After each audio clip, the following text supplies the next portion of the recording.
everyone, Jonathan and Jeffrey, the Cocktail Guru Show. We're shooting the season finale of season 4 live here at Cafe Amelie in New Orleans. Live and in color. Live and in color. In glorious New Orleans. This is amazing. We have some terrific guests. We've got a cocktail commentary, a tipple time, everything. Yeah, we've got food to boot. Terrific food, drink. I think you guys will be pleased. Cheers. Cheers.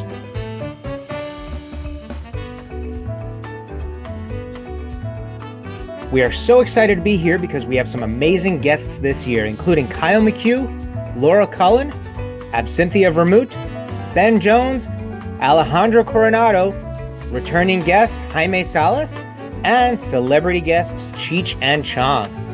The theme this year was Evolve, and you could really feel that spirit in every seminar, tasting, and conversation. But Tales isn't just about learning, it's about connection. It's about those unforgettable nights, like the William Grant party, which I had the honor of attending with Dad.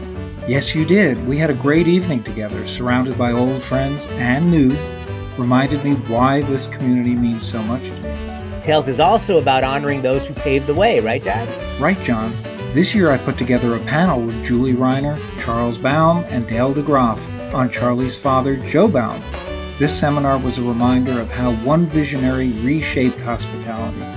The Four Seasons, Windows on the World, and the Rainbow Room were all Baum's genius, and they proved that food and drink could be theater, storytelling, and memory. Coming up, Dad and I will be joined by Kyle McHugh from Proof Media and Laura Cullen to talk about Bulleit Whiskey and about how brands, bars, and bartenders are evolving today.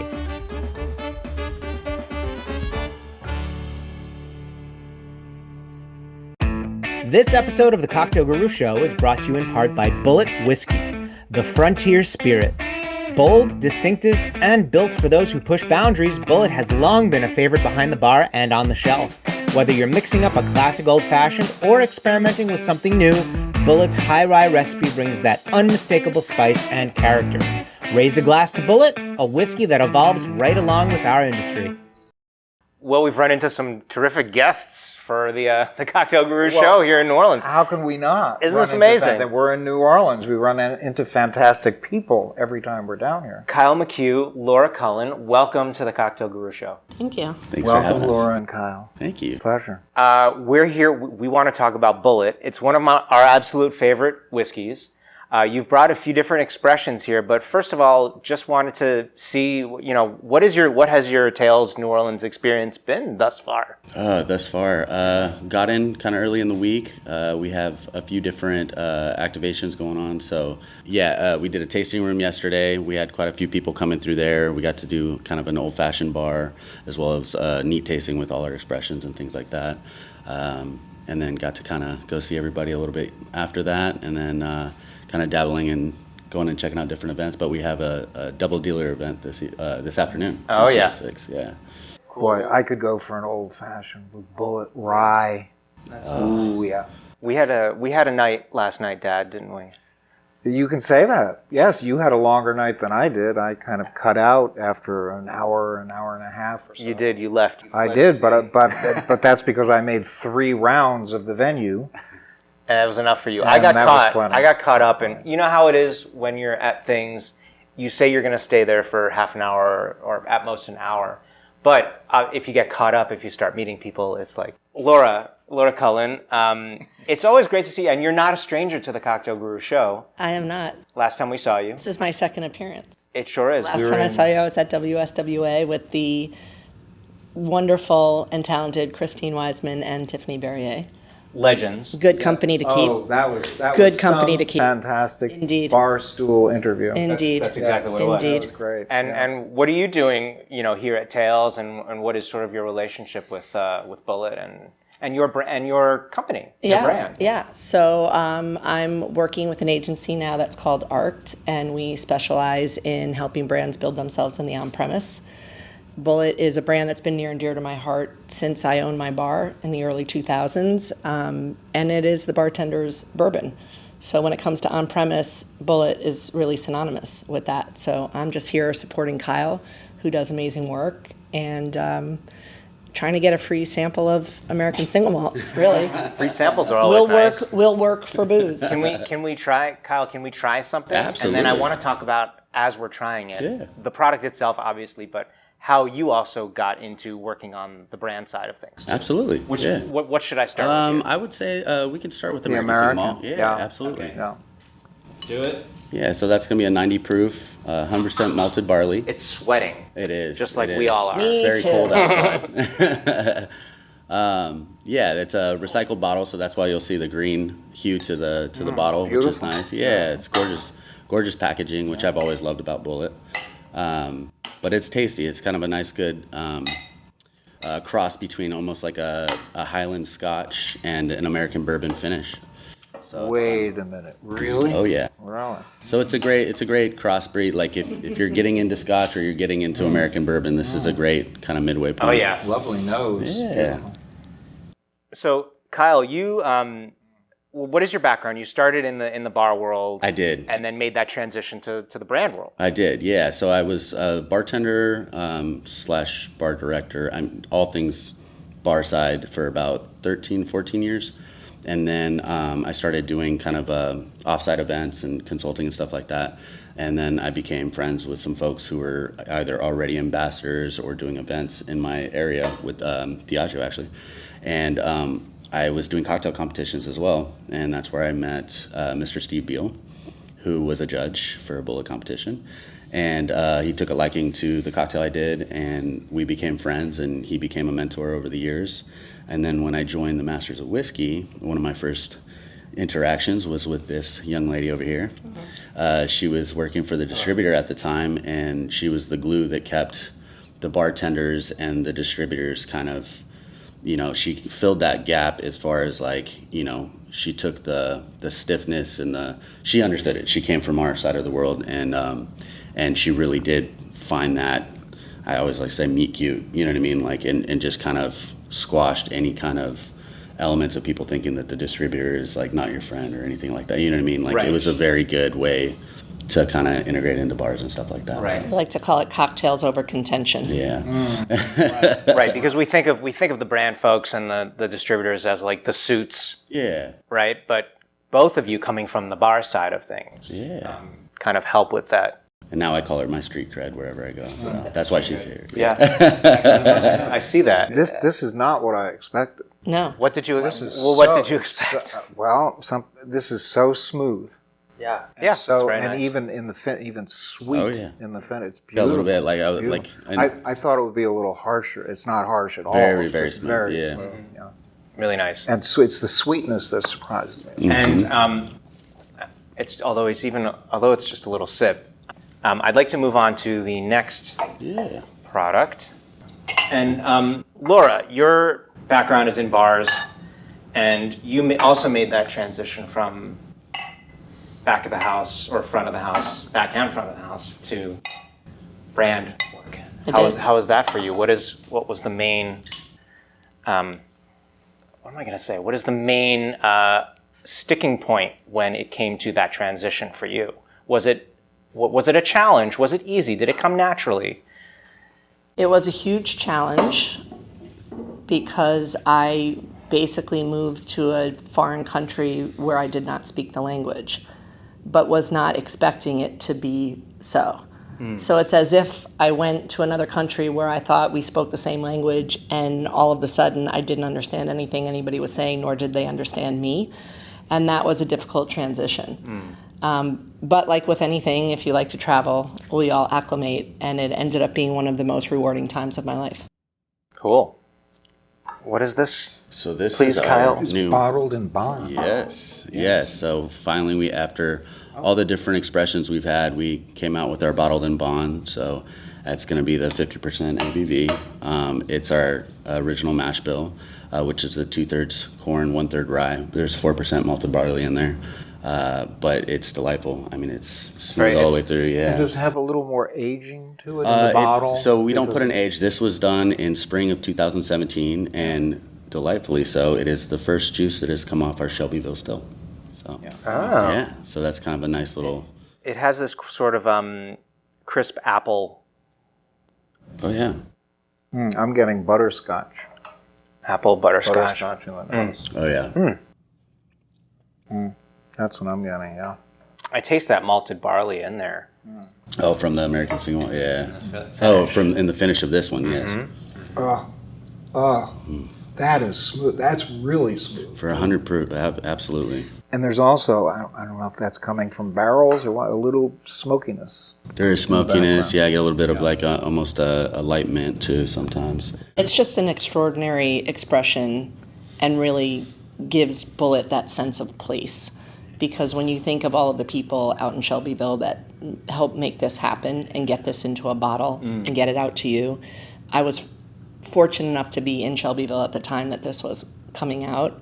And the amount of pride that we all have around this product is immeasurable, and it shows in the liquid, for sure. Yeah.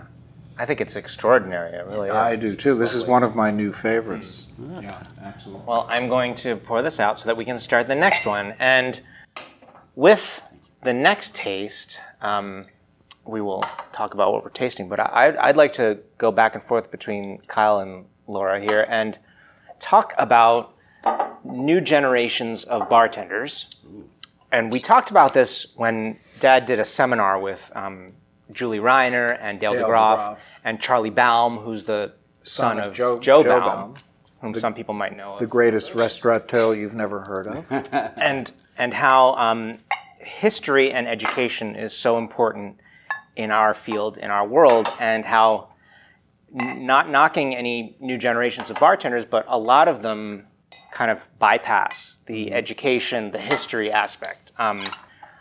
Laura, in your opinion, what makes this sort of the background that people in our world should kind of take into account? What makes that important for the future of the bartenders? Like the education, the history. Yeah, I think I'm envious of the young bartenders coming up today because they have an extraordinary amount of access. So information is relatively easy to come by, and even reaching out to the people who you admire is not as difficult as it once was. So it once meant getting on a plane or getting in your car and going to the place where that person was. And now you have opportunities with the growth of things like Tales of the Cocktail and other festivals around the world where you're able to meet some of these people and have conversations with them. I find the older generation to be extraordinarily generous with their intellectual property, and the younger generation just has a wealth of opportunity in front of them, which I think is really exciting. I do think that as an older generation, it is our mission really to help put some guardrails on some of that information coming in. And, fundamentals are the basics, and everyone needs to know that. Encourage younger bartenders to slow down a little bit and to take it all in and to really spend some time honing their craft.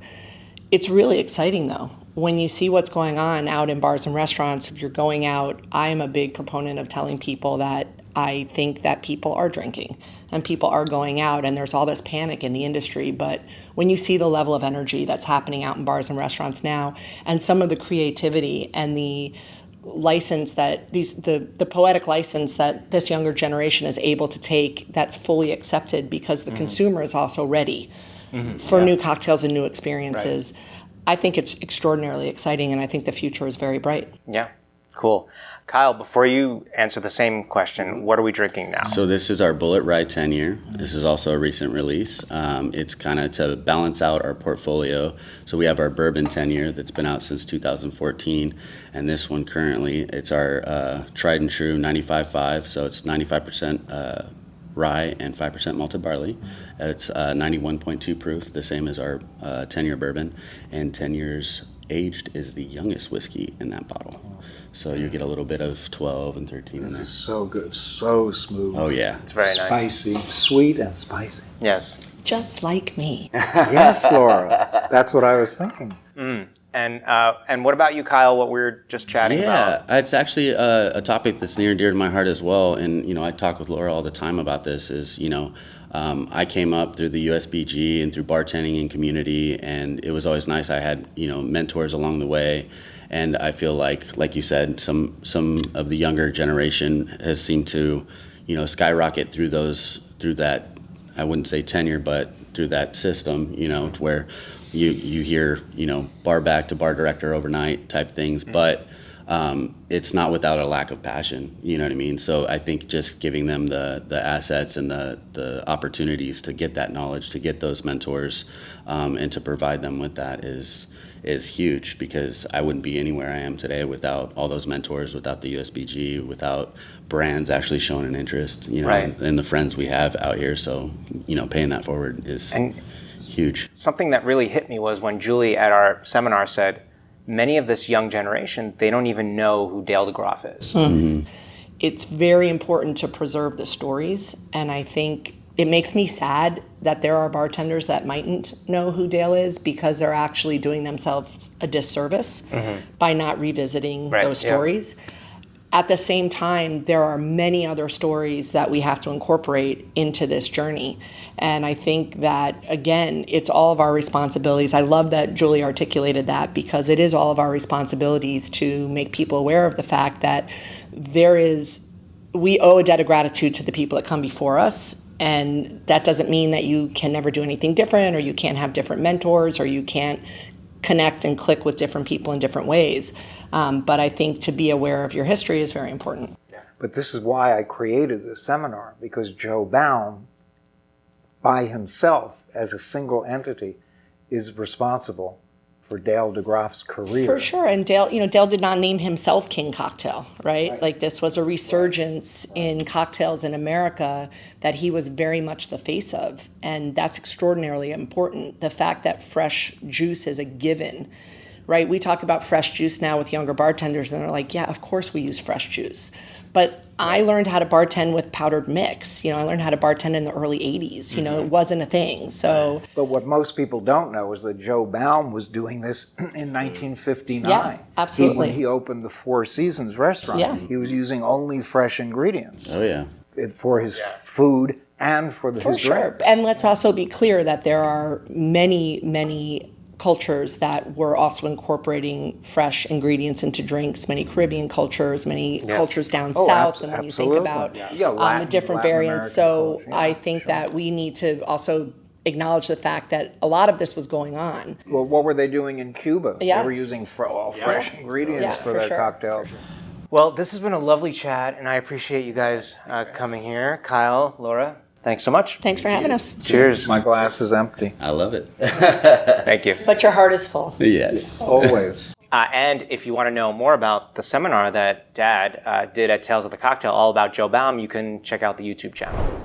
Dad, one of the things I love most about Tales is the educational programming. This is why I was so incredibly happy to sit in and watch your seminar about Joe.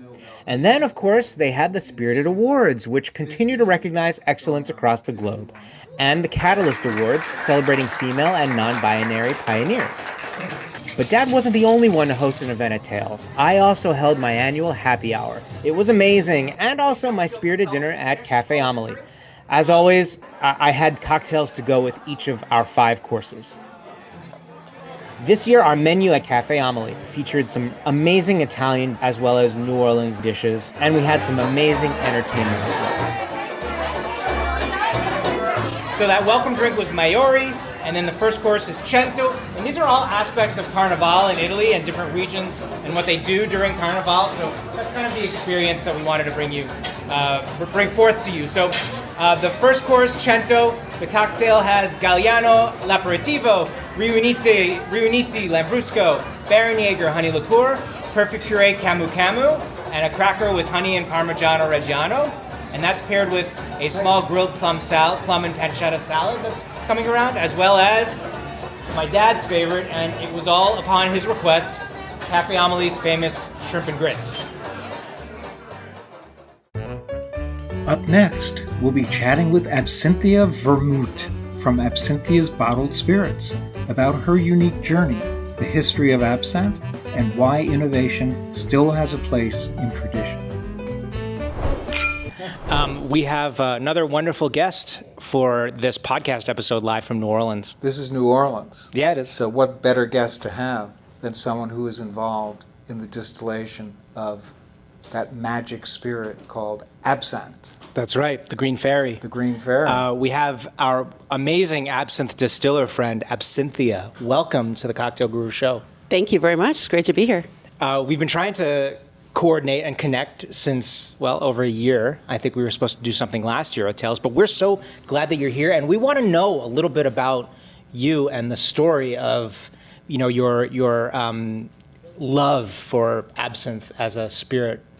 Yeah, well, thank you for welcoming me here this year. I'm healthy, not as I was not Yes. during Tales last year. right. So good to be able to enjoy everything. I first came across absinthe at a party after my second Burning Man in San Francisco. Of course you did. Of course you did. There was this beautiful crystal bowl and cups, and people were serving themselves, and I heard the word absinthe, and I didn't really know what it was, and I was a little terrified, and I probably circled it about 6 or 7 times before I got my nerve up and had a drink. And then I learned about it. It was delicious. It probably wasn't what we would consider absinthe today because, in the 90s, nobody really quite understood what absinthe was yet. We were sort of going off of Barnaby Conrad's book about absinthe, which was wonderful at the time and a great resource, but now we know a lot more of the history of absinthe. But I was very intrigued, and as an art historian, that's what really pulled me down the rabbit hole of absinthe. And then I started making it, and my friends started calling me Absinthia. Wow. So when did you start making it yourself? How did that come about? My friend from that, just at home, my friend from that party gave me the recipe. It was terrible. It was like Everclear and wormwood tinctures from some place in the Mission and food coloring. Mostly yellow food coloring and a couple drops of blue. So, we did what we could. I wouldn't call it absinthe now, but at the time, who knew? And the very first night I served it was actually April Fool's Day, 1997. Wow. And my friends called me Absinthia as a joke, and it stuck. Wow. Yeah. Amazing. I love the drink. I've been studying it and reading about it and tasting it since I moved to Paris. And how did you discover it? I discovered it in bars in Paris many moons ago. The actual absinthe, not pastis? Nope, the actual. There was a lot. I drank a lot of pastis too, but Right. actual absinthe, which I think was being produced legally in France by Pernod Ricard. Yeah. At the time, probably without the wormwood. Well, there was product made without wormwood, but Yes. then there were others that I think did contain wormwood, but mostly the one without wormwood. And in the States, it was in 2005. Well, in the States, it was no wormwood. March at all. 5th, 2007. 2007. Okay. Yes. Yeah. But I will tell you the crazy part about my story is that studying it, I saw a beautiful poster of wormwood with the original spelling of my last name at the bottom of the poster. Which is Vermouth your actual last name. on my birth certificate. Vermouth. Vermouth. Vermuth. Right. Well, it was originally WERMO, maybe UTH. Now it's VERMUT. Yeah. Yeah. Wow. Yeah. That's kismet. Incredible. It is. Yeah, It It's is. fate. Oh my definitely. goodness. Uh-huh. So you were destined to, It must have been. It's in the stars. it must have with been the fairies. And what about today? What does your absinthe world look like? Well, I moved to New Orleans a year ago, a week before Tales. Like we said, then I got really sick, and then I moved into my apartment uptown, which I love.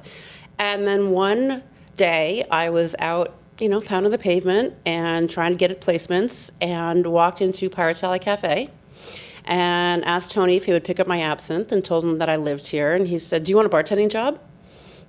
And I was like, "Well, will you pick up my absinthe?" So now I actually serve my absinthe at Pirates Alley Cafe a couple nights a week and get to share it with people from all over the world. Can you tell us a little bit about your absinthe specifically and maybe like what Of course. what makes it special? Yeah. So I go back to the pre-phylloxera era recipes from the Swiss women who were making it as medicine in Switzerland in the 1700s. And they were using grapes, of course, and they were distilling it with the trinity of herbs. And then the men came along and accused them of witchcraft and stole the recipe. And then they decided they didn't want to pay Swiss taxes, so they moved it to France and pissed off the wine industry, and the rest is history. So that is the original recipe that I use, which is very, very traditional. The neutral grape spirits with the wormwood, the fennel seed, the anise seed, a little bit of coriander, and then the herbs to color it green. I also have 3 other absinthes. I have a barrel-aged absinthe, which is in ex-rye oak barrels as a nod to the Sazerac. That is, don't tell my other absinthes, but actually one of my favorites. It's like an oaky Chardonnay absinthe. No, we won't tell. We won't I tell. have a blue absinthe with butterfly pea flower, and then I have the blanche. And where are these produced?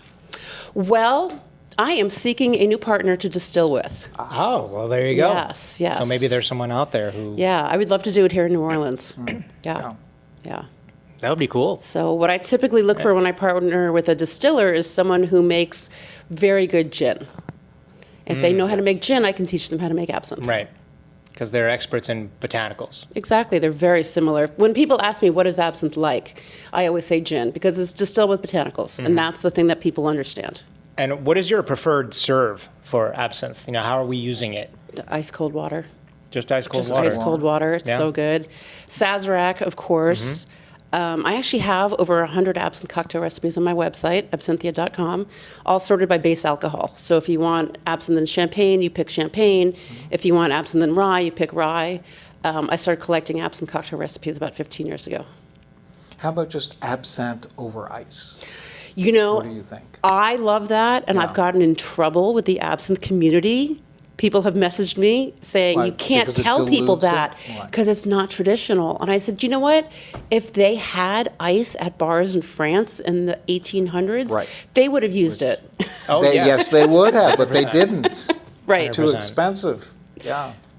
Man, and what are you are you doing anything with the brands here at Tales, with the brand at Tales of the Cocktail? I am. I have a couple of parties with the Bartenders, which is another podcast. And then the big party is Thursday night after the Spirited Awards at Tales of the Cocktail. From 10:30 to midnight, we have an accordion player playing French music. Oh, fun. We have absinthe cocktails. I've got T-shirts for the first 50 people, and a whole bunch of little green fairies running around. I think we're going to try to make it because that's after our Is dinner. that It's so good to see you again. Thank you. Cheers. Oh, yeah. But that's great. I'm so glad that we were able to catch up, Absinthia, and we appreciate you taking the time and for sharing your wealth of knowledge on absinthe My and, pleasure. and your So happy products. to be here. And we're especially happy that you're in good health. this Thank year. you. It Wow. was really hard to miss I- all of my events Yeah, and all of I Tales know, last year. I know. Yeah, Yeah. yeah. Now I can, just go back to my own bed with my dogs and my house. It's Yeah. really nice to be a local. It's a great town. Yeah, it is a great town, isn't Yes, it? it is. All right. Well, thank you so much for joining us. My pleasure. Thank you, guys. Cheers. Thank you. Cheers. This segment is sponsored by SPIRIBAM Spirits, home to some of the world's most storied rums, including Rhum Clément and Rhum JM. From the sugarcane fields of Martinique to cocktail bars across the globe, SPIRIBAM is dedicated to preserving tradition while sharing the beauty of agricole rum with today's drinkers. For those who believe a spirit should tell a story, SPIRIBAM delivers the taste of heritage in every sip.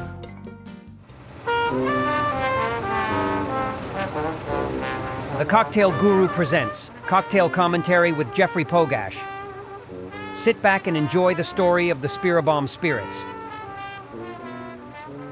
When Royal Navy Admiral Edward Vernon gave his men a ration of rum mixed with water, lime, and sugar, little did he realize that he had unleashed a drink that would change the course of cocktail history.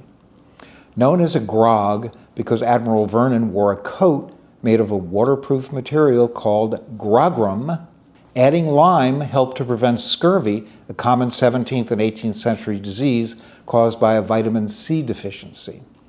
Over the centuries, rum became the drink of choice for pirates, of course, and for others, and it was produced in hundreds of countries around the world, using the juice of sugarcane or molasses. Production methods can vary, and most countries do not have strict laws regulating that production. But leave it to the French, who were the first to create strict wine laws called appellation contrôlée. The Caribbean has been a hotbed of rum production for centuries, and the island of Martinique, a French department, produces some of the best. And now it's time for the rest of the story. Labeled Rhum Vieux Agricole, a legal designation, Rhum JM has a unique expression called terroir volcanique, made using a double char process for the oak barrels used to age it. Oak barrels, of course, contribute a great deal to the flavor of the rum, as does the yeast, which is essential for fermentation. The designation terroir volcanique, I love that name, don't you, indicates the soil type. Volcanic, of course. Mount Pelée is the volcano overlooking the village of Macuba on the island of Martinique. The French term terroir indicates the soil and the general environment or climate in which the sugarcane grows. The flavors in this rum are explosive indeed. Orange peel, toasted almond, vanilla, and a touch of smoke from the charred barrels. Spice and brûlée tropical fruit add another layer of complexity to this yummy 3-year-old rum that is the perfect spirit for your next cocktail. Remember, since this is rum agricole, it is made from pure sugarcane juice, not molasses, and adheres to the strict production methods that must be followed to obtain the AOC Rhum Agricole designation. Well, now comes the fun part. I have a beautiful agricole fashion right here, ready for tasting, comprised of Rhum JM, Terroir Volcanique, Clément Banana Can Liqueur, and a truly delicious Cacao Forastero bitters from Bitters JM. Add an ice cube and you have a delicious Rhum JM cocktail. Cheers. And now you know the rest of the story, but coming up, we have an interview with Ben Jones, who will teach you much more about Rhum JM. Cheers. That is so good. Wow.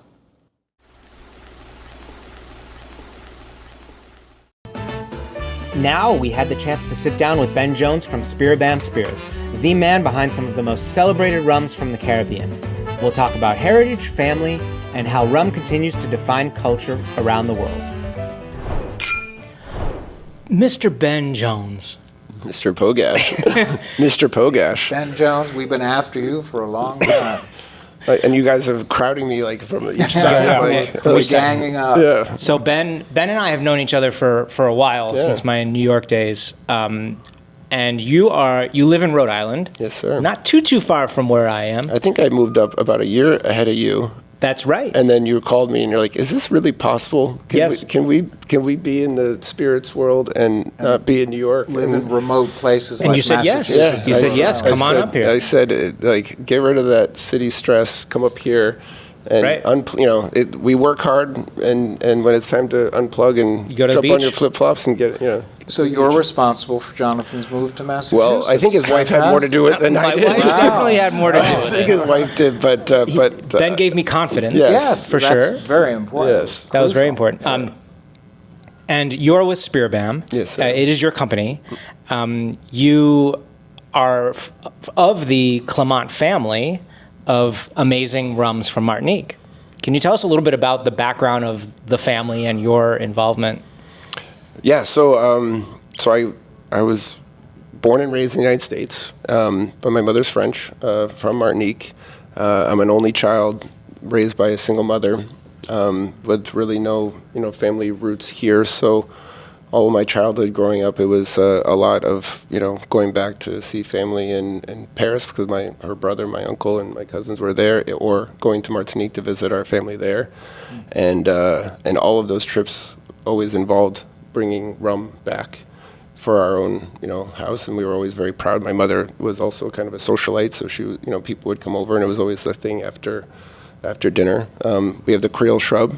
And of course, we have the orange, the liqueur, Creole shrub. The Creole shrub. And so, even I remember when I was younger, any sort of special treat was, Creole shrub over my vanilla ice cream. Yeah. As dessert, something simple like that. But anyway, so all of these trips, involved bringing back some rum, or when people came to visit us, they would bring some, and then, years later, I actually stumbled into the beverage alcohol industry, not specifically with rum, but as I, very early on, then I asked the question, well, why don't we have Rhum Clément in the United States? And so there was, of course, an obvious solution on how to fix that, and we started like that. So my great uncle, Omer Clément, is the founder of Rhum Clément. Started in 1887. He was quite a pioneer, not really because of his rum enthusiasm, but he was really a politician, and he was very influential locally in Martinique in the transition of the local sugar economy. As the sugar economy failed, with his influence, he was really able to band together small producers, farmers, to replace that lost sugar economy with another sugar business making rum from pure sugarcane juice. And I don't know if we have all this podcast to go through all of that, but that's how it really started. And now there's another family in Martinique that owns Clément and Jam, so that's the connection, same owner, but the passion is always really to really build and continue to sustain and bring the category to life, and really having the category to life, really, you need to have separate, diverse, brands and whatnot. So the spirit has always been to keep the two brands independent. Yeah. Because they really are very, very different. I mean, they are as different as my thumbprints and yours. But I do want to preface all of this by saying this is not just your run-of-the-mill rum. Not all rums are the same. Right. This is rhum agricole. Forgive my accent, but I do speak French. My wife is French, Jonathan's mother. And rhum agricole is different from all the other rums produced anywhere in the world, and it's from what I can see, the only one that has such strict regulations pertaining to it, because it's part of the French AOC, Appellation d'Origine Contrôlée, system of wine and spirit production, which means every step of the way is regulated by law. So all rhum agricole has to be produced with sugarcane juice. Pure sugarcane not juice. Not molasses. The word rum agricole, literally from the ground. Agricultural rum. Yeah. Yeah. Well, I couldn't say any better than that. Well, I'll take you on tour. He is for hire. You can hire him to go on tour. But yeah, no, that's exactly right, and it gets to even be more strict than that because it's specific parcels of land. It's not just all over the island. There's specific parcels of land. Just like in the wine regions, specific sugarcane varietals, season for when you can harvest the sugarcane and distill. Fermentation, distillation styles, even the type of still that we use, and then aging and age statements and whatnot. So, yeah, you're right. The AOC is a GI and probably the most regulated and most strict, for sure in the rum, as well as in really most spirits, right? I'm going to start pouring as you talk. And for those people who don't know, France was the first country in the world to produce a legal system for wine production. Really, the first in the world. Yeah. And so, and then rum agricole is very unique and different when, people are not, they might be new to rum, or what they know about rum here in the United States, is not what we think of rum on the whole, as far as the category is far more diverse than what most people are familiar with. But when they find, this is Rhum Jam Terroir Volcanique, and it's, you'll find that like this and all the rums in the category are very dry, not sweet, not sugary. Right. And that's not because they're distilled from molasses, but like some, I think there's a plethora, a variety of different styles of rum, whether you're adding sugar or not, or what have you, or distilling from molasses. But here, because it's rum agricole from sugarcane juice, I think most notably you'll pick up a very, strong grassy note component, terroir-driven flavors, with earthy, beany, legumy, and savory. And the distillery is very special. The land is very special. I had the pleasure of going to Martinique with you. That was about 10 years ago? It was a while ago. It was a while ago. And Megan, my wife, came as well. Yeah. So that was very nice to have her there. And so she experienced the sugarcane fields and, riding in the tractor and out in the fields and then going to the distillery. And I mean, it was what an experience. And the land is beautiful. It's rugged. It's wild, you wouldn't necessarily expect it, but it was an interesting experience for sure. Yeah, it sounds like my experiences in the Dominican Republic. very similar. Oh, I love that. I love that. Yeah, Rhum, you can tell when you're drinking rum agricole Yes. as opposed to any other type of rum. And the signature cocktail is a tea punch, which flows like tea punch in Martinique. And it's, it's got the specifications similar to many other rum sugarcane cocktails, right? It's the sugar, the lime, and the rum. That's it. But generally speaking, I think the tea punch is served room temperature or very little ice, or depends. Because each one prepares their own death. I would say that in the older generations, people drank at room temperature because first of all, you didn't always have access to ice going back decades ago, generations ago. But I would say more importantly, the local Martinican population doesn't like to dilute their rum. And you'll find even they don't like to even dilute it with the sugar or lime. They just want the rum. I'm a proponent of drinking almost everything with a nice ice cube. I love it on its own, but I would also love. But I'll tell you that. I'll tell you that you're right with having the water into it. Like we'll really like to start to open it up. But it's amazing. But when you are in this type of weather here, like we're in New Orleans, 90 degrees, 90% humidity, there's nothing more thirst quenching than ambient temperature, 100 proof rum, agricole, lime, and sugar tea punch. It really brings you into balance. It does. Wow. And I wanna move on to these other products. Sure. So I'm going to pour the Banacan, and maybe as I'm pouring, you can talk about the very interesting relationship between sugarcane and banana. Yes, but I also want to mention this is terroir volcanique, and that the fields of sugarcane are at the base of the volcano or close to the volcano itself, which inhabits the island. The fields we have our own estate, and so Rum Jam, the distillery, is literally at the foot of the volcano. At the foot of the volcano. And our sugarcane is basically growing just pretty much almost at sea level all the way up to about a little over 400 meters in elevation. So you have a very, diverse sort of microclimatic terroir. And there's a wonderful earthiness and a slight smokiness to this as well. But what's interesting too is if you really hone in on the flavor profile of the Rum Jams, you will start to get a little bit of banana in there. And I learned, which was very interesting when I was there, that, correct me if I'm wrong, the fields get rotated with banana trees one year or for several years, then sugarcane the next. So you actually get... It's about every 4 years or so. Every 4 years. So you get banana, literal banana flavor from what was planted there before. Yeah, we're doing that because we are replacing the lost nitrogen and phosphorus that's being eaten and stripped away by the sugarcane to do the crop rotation. And but the sugarcane and the bananas will be growing in parcels side by side, so you can really see there's adjacent flora and fauna that kind of can get into that. And this is one of the newer products, is that right? Or is yes, no, this is we launched it basically at the beginning of this year. This is a Clément Banacan. Wow.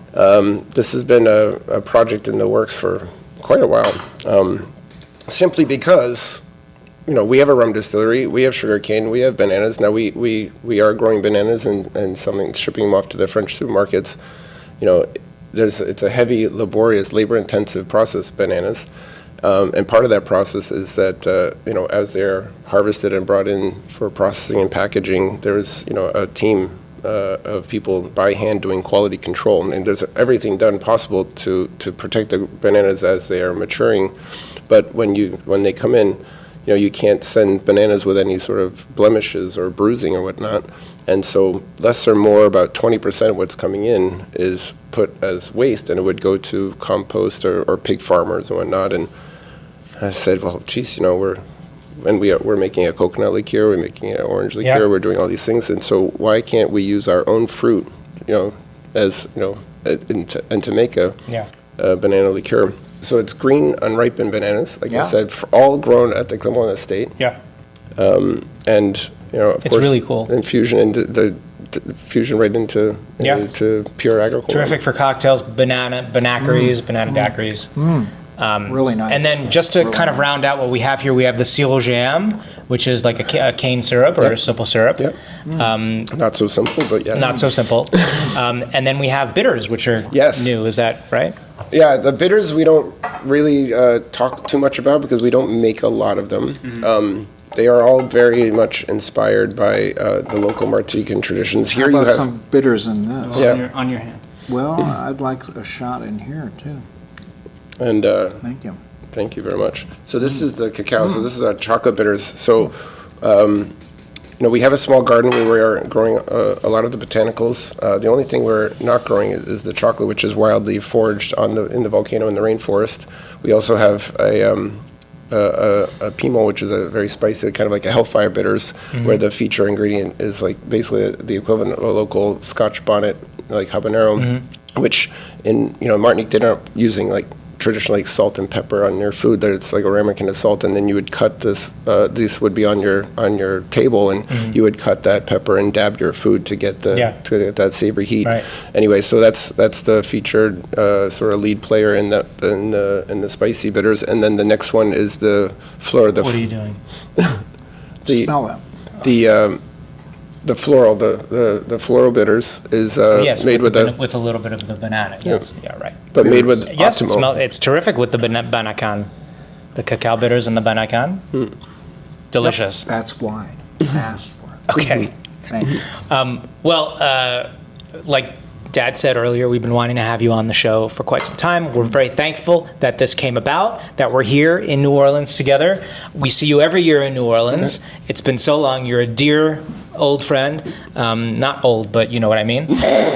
Old young friend. We're old. A young old friend. He's a know little what older. We started the New York USBG together That's and true. the Rhode Island USBG. That's true. That's true. We've been through a lot together. But this is great. Thank you so much for joining us on the Cocktail I Guru appreciate Show. it. Thank you for the invitation. Mr. Ben Jones. Fantastic. Thanks, Ben. These Cheers. are absolutely delicious. It's And like I a- love that combination of the bitters and the banana. It's good. Cheers. Cheers. Tales is also global. Every year we see spirits and influences from all over the world come together in New Orleans. This year I was blown away by the presence of tequila and mezcal, which continue to capture the imagination of bartenders everywhere. To dive deeper, we sat down with Alejandro Coronado from Cuervo Tequila and Jaime Salas from Proximo Spirits. Together, we talked about innovation in agave spirits, sustainability, and what it means to carry forward traditions that are centuries old. This portion of the podcast is made possible by Proximo Spirits, the team behind some of the most iconic brands in the world, from Cuervo Tequila to Gran Centenario, Bushmills Irish Whiskey, and so many more. When you see the Proximo name, you know you're raising a glass to something extraordinary. Well, we just keep running into some amazing friends and family, really, in the industry. Yeah, and they all happen to be producers of fine spirits. What a coincidence. That's right. We have Jaime, we have Alex, who produces this tequila. He makes this tequila. And we're so thankful to have both of you here at Tales to present some of these beautiful Cuervo Tradicional products. Welcome.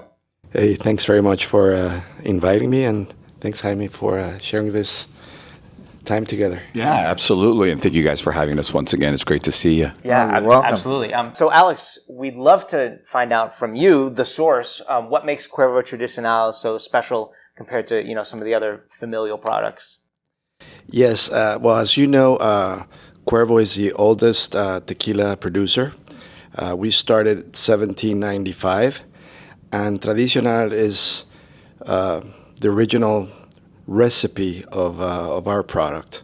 So it's produced at Rojeña in Tequila, Jalisco, through the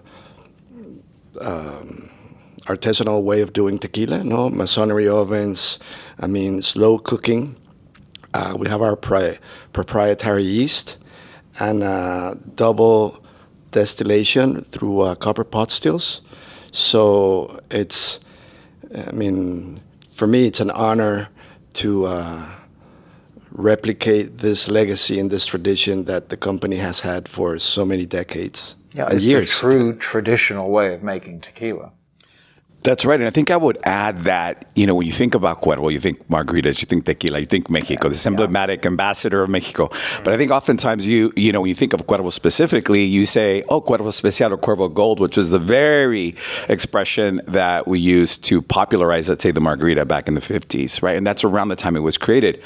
However, this was the original tequila being used in the margarita in the 30s. This is our homage to that 100% blue agave production that we started out with, right? Contrary to what people might think, because I've had people literally ask me, well, Especial's been around since I'm like, no, the mixto style tequila came much later.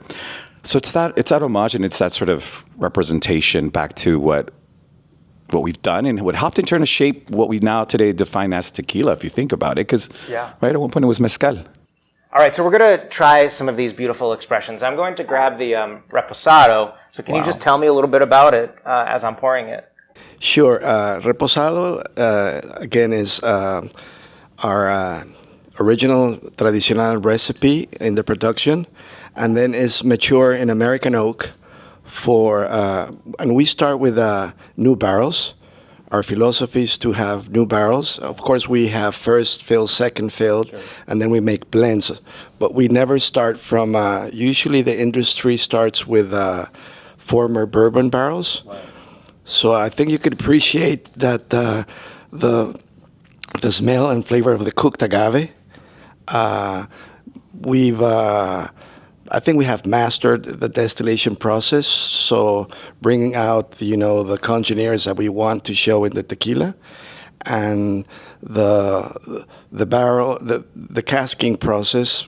We believe, since we have very good barrels, good quality, good standards in our warehouses, you would always find consistency, and it's one of my favorite tequilas, to be honest. Tradicional Reposado. It's really lovely. This is beautiful.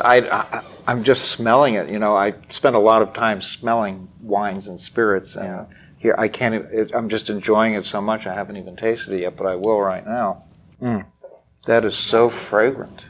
Delicious, right? I'm going to taste it right now. You've got to taste it. But we've got two more to taste. But the nose is so beautiful. Yeah, what I love about this, to Alex's point, it's really agave forward, right? And it sort of showcases that very thing that we define as tequila, that je ne sais quoi. What is that? It's vegetal, it's floral, it's this and that. And it all comes from our own agave fields.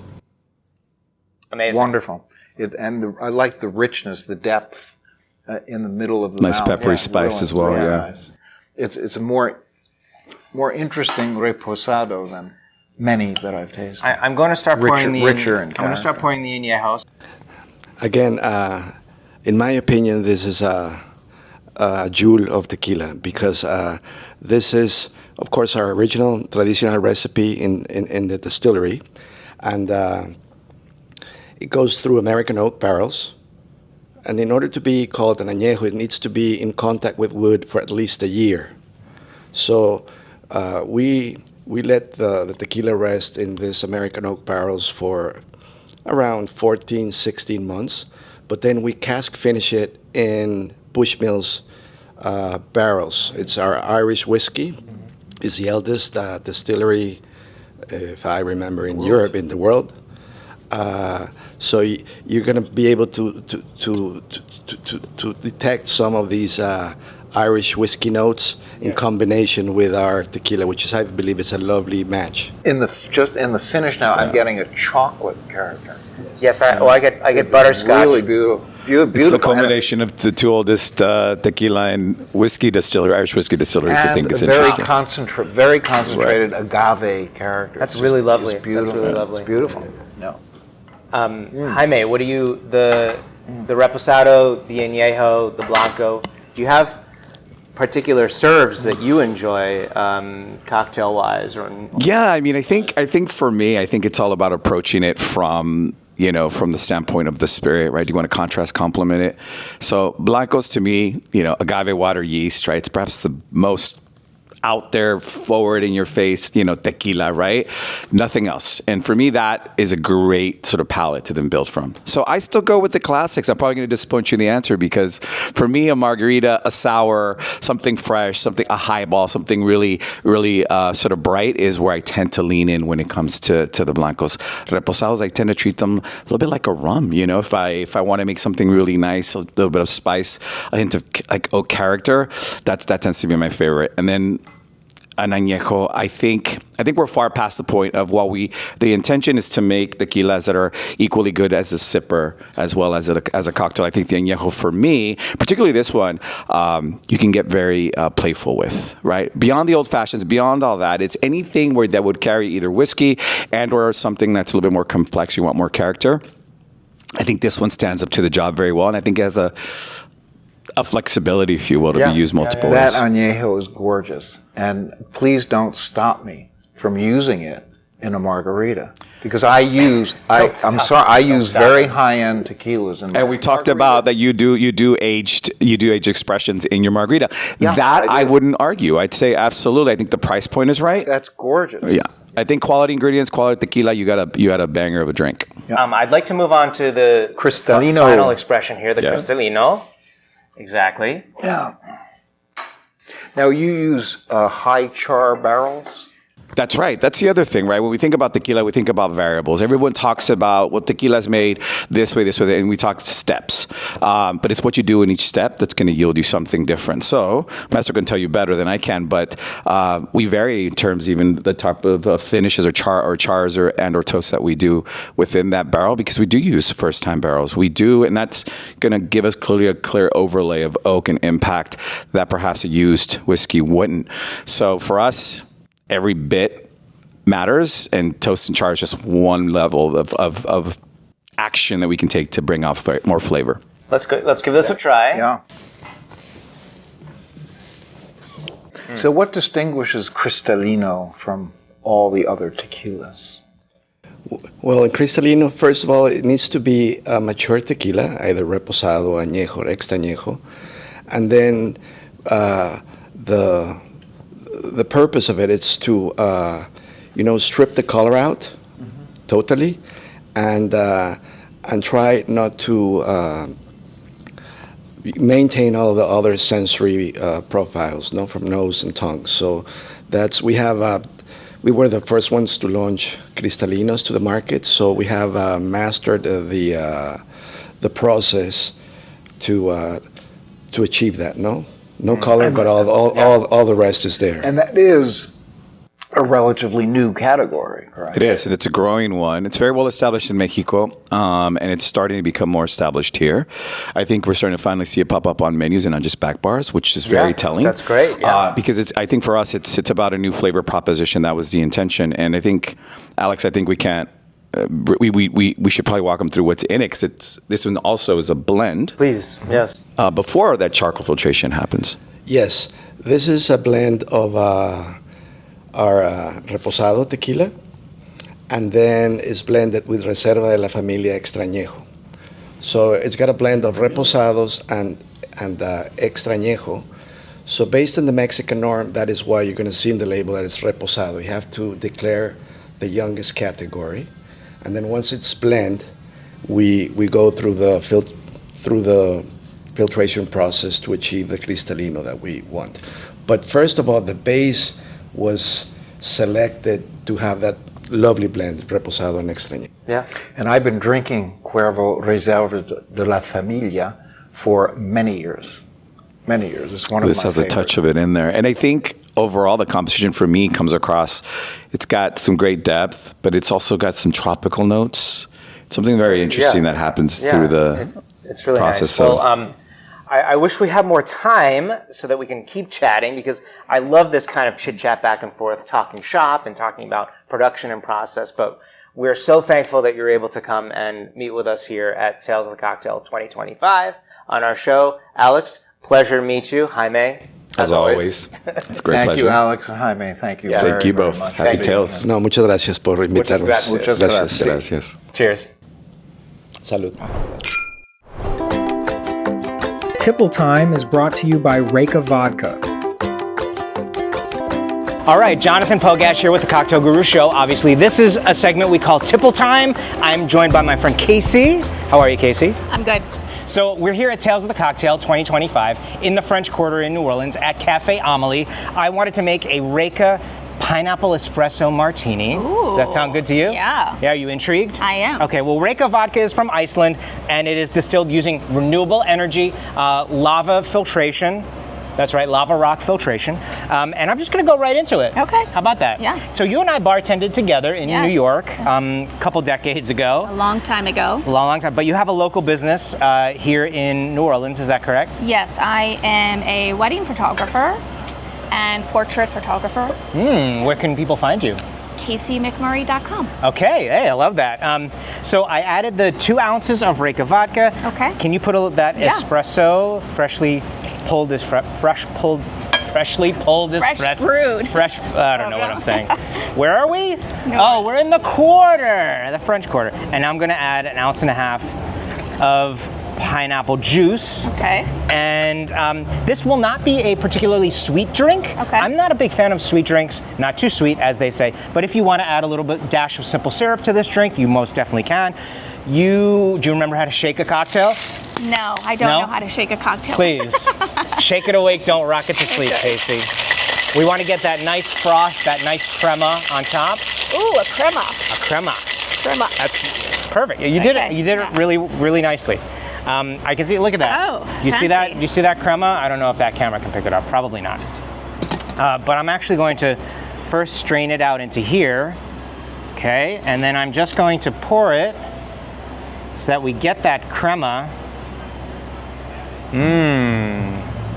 Look at that. Doesn't that look beautiful? Yes, it does. That is a beautiful looking cocktail. Let me try to get that right this so that you can see it on camera. Yes, okay. Shall we take it here, please? Yes. You do the honors. Yes, she's smelling it. Taste it, okay. Would you put a little simple syrup in it for your taste? It depends on the day. Okay. Yeah. I like it. I definitely taste the pineapple. The Reka comes through, that espresso. Perfectly balanced cocktail, if I do Yeah. say so. Nice work. Thank you so much, Casey. And thank you all. Tipple Time has been brought to you by Reka Vodka.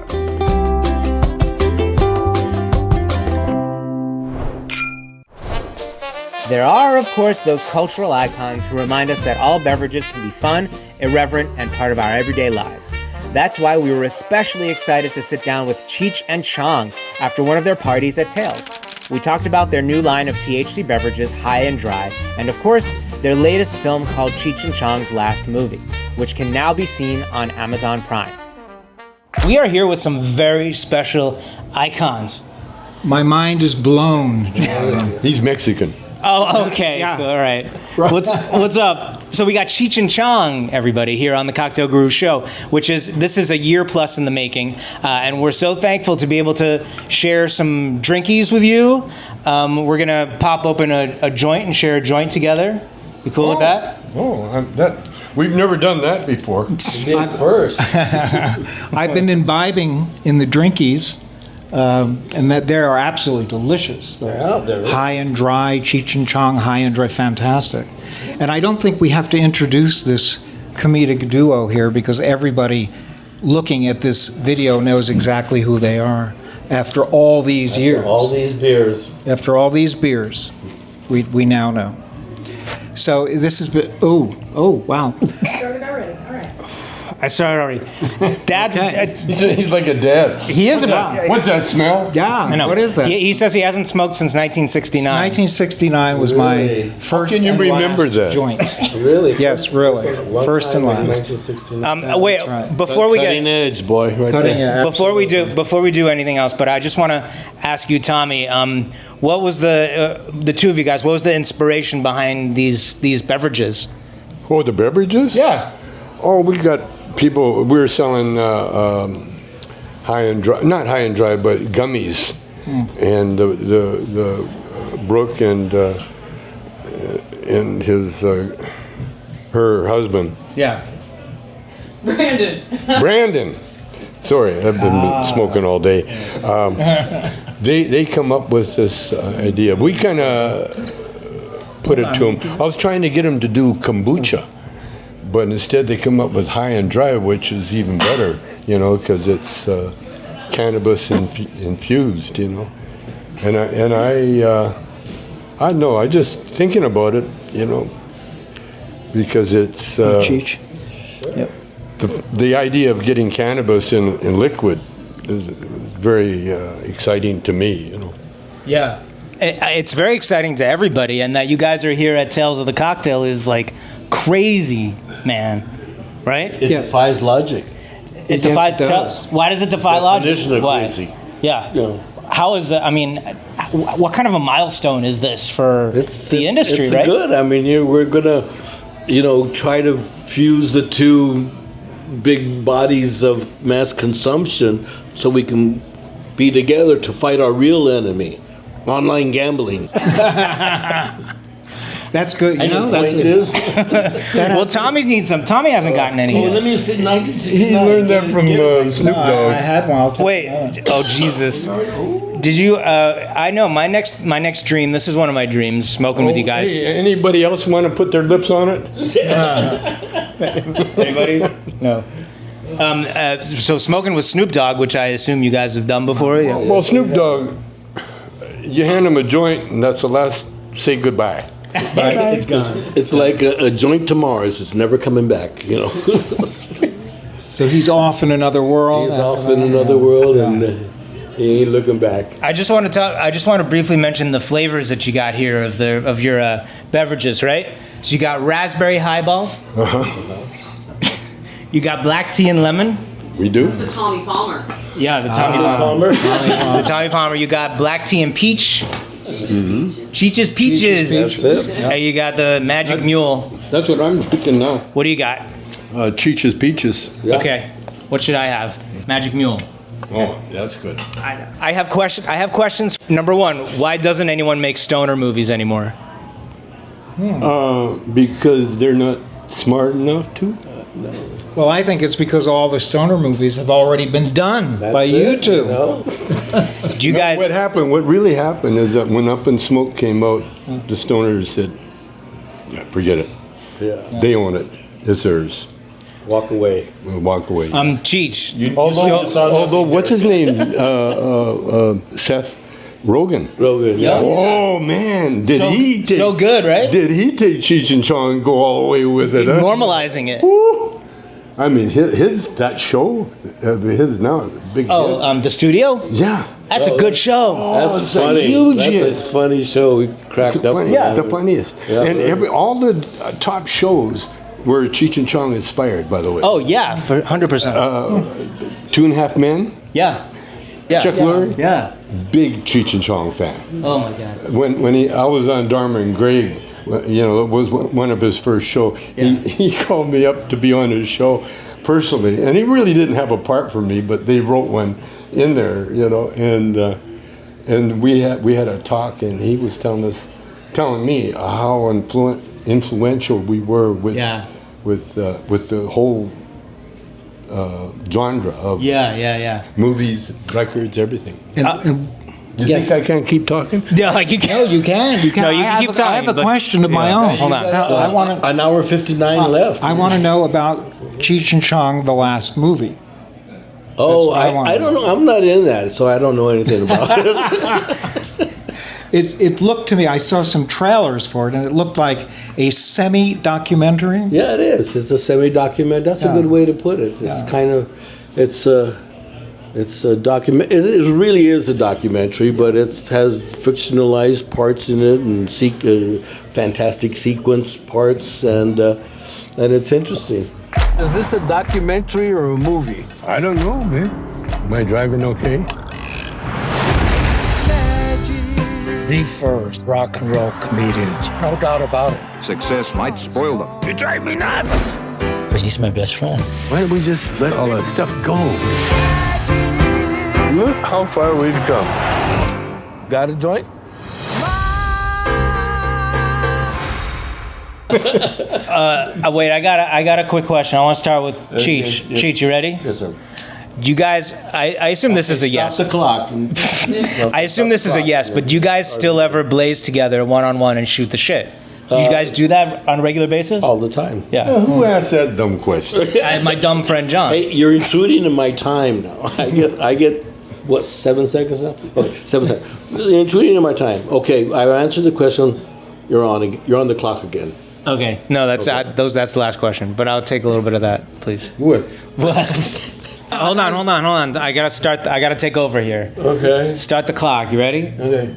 For you, Cheech. What's the future hold for THC beverages? And I think they're going to merge. They're going to have a mezzo baby, which we are right now, and then it's going to be an accepted part of the industry. You know, it's like it's foolish to, you know, I don't believe in a rising tide. Yeah, no, it's definitely more than an up-and-coming drink. It was up-and-coming a few years ago, but now THC beverages have arrived. Yeah. They have arrived. It's just, you know, the liquor industry they're kind of getting the picture now, and they're stop, you know, being resentful. Yeah, until so we got to team up to take on the online gamblers, man. And that's eating into our profits. A lot of the liquor industries are switching over to our drink side. Yeah, sure. And that's the whole point. That's the same as Up and Smoke. We kind of legalized weed. Yeah. And now look at it. It's a medicine. They found out it's a medicine. Yeah, absolutely. well, we really want to thank you guys for taking the time. Appreciate. I'm not finished yet. Oh man, he's not done yet. Unfortunately, I was told to wrap, but Keep rolling. he wants to keep rolling. Look, Cheech, it's been I'll tell you when to quit. it's been wonderful You're out of here, Tommy. squishing you and sitting next to you. Here's a joint for you. Oh, That's thank you. okay. Remembrance That's of okay. Of our time together. I hear you want to hold on to that. I'm going to keep that joint. Thank you. Get him more stoned? All right, thank you. Cheers to you guys. Appreciate you. Love you. Love you. All right, thank you very much. I appreciate it. Appreciate your time. and Here's your parole attention. officer. Be nice to him. Who's this guy? No. Wake up, Dad. Oh, All right. Hi. Okay. This week has been pretty insane. This has been a hectic, exhausting week full of fun and adventure. Yes, thank you all for watching our season 4 finale. We'll be back for season 5 this fall. Dad, on behalf of you, everyone out there, all of our brand partners, our guests, and Cafe Amelie, of course, and our producer, Carrie Moynihan, thank you. From this Napoleonic bed, Yes. all we can say to all of you is merci beaucoup. Cheers. Cheers.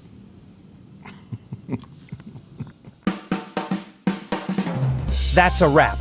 If you enjoy what we do, please rate, review, and subscribe to the show and our newsletter. To watch or listen to today's episode or to see the show notes, visit thecocktailgurushow.com. You can also follow us on Facebook, YouTube, X, Instagram, or TikTok. The Cocktail Guru Show is produced by First Reel Entertainment and is available via YouTube, Spotify, Zencaster, Apple, Amazon, EatsDrinksTV.com, Galaxy Global on Comcast, and wherever you enjoy your favorite shows.